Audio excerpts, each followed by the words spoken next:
When you receive your K-Stretch in the mail, it's going to come in 3 individual parts, along with the torso strap and the torso strap extenders.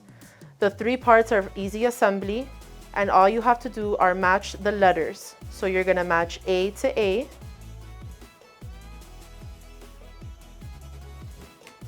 B to B, and they're meant for easy leg length adjustment. All you have to do is move the buttons up or down. Now simply attach letter C to letter C and letter D to letter D.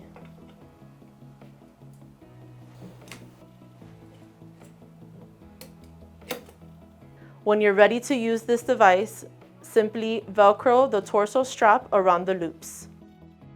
If you need to use the extensor straps, just simply Velcro it to the torso strap and loop it around the device.